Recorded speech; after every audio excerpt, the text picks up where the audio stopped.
21 августта Орусиянын Ульяновск облусунда жол кырсыгынан каза болгон мекендештерибиздин экөө Ош облусунун Араван районуна караштуу Гүлбар айылынын тургундары болгон. Алардын бири Жакыпбек Абдулхамит уулу Каргашадан бир күн мурун эле 32 жашка толгон. 4 бир туугандын уулуусу. Орусияга кеткенине 1 ай болгон эмес. Маркумдун артында 3 баласы калды. Bir günde эле жөнөп калды да. 3 күн мурун айтты, мен кетем Россияга деп.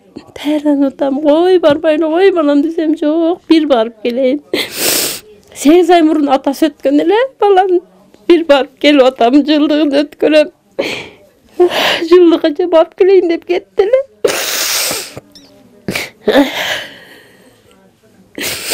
Өзүнүн үйү бар, өзүнүн үй жайы башка. Чоң кызым. Шундай ыйлады, мойнуман кучактап ыйлады кызым дедилер. Каргашалуу кырсыктан кайгырып турган айылдагы экинчи үй Халиковдордун үй бүлөсү. 23 жаштагы Сыймыкбек Котманалуу уулун айылдаштары боорукер жашоону сүйгөн адам катары эскерет. Жергиликтүү бийлик тарабынан 2 үй бүлөгө 50 000 сомдон материалдык жардам көрсөтүлдү. Үкөбүз жолу каза болуп калды. Алла биягына берсин, баарыбызга сабыр берсин.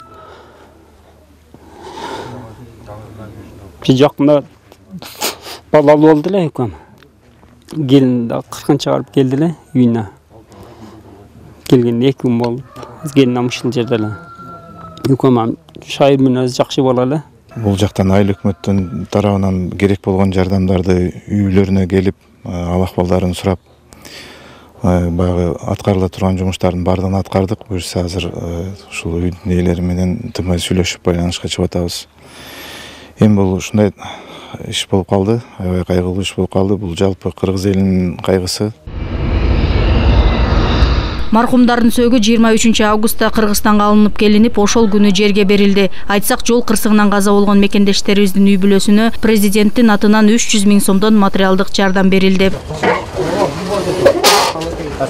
Ушул жакын өткөн үй бүлөлөргө 300 000 сомдон берди президент. Президент атынан мен айла жок Kur'an okuyup ben şunu Kur'an okuyup koysun ayla jok edim ne lazım Kur'an okuyup hem jaş jigitiga köptü көрсө болот эле ошо биз деле кайгырып атабыз. Зинат Ибраимова, Идил Алиев, ЛТР, Ош облусу.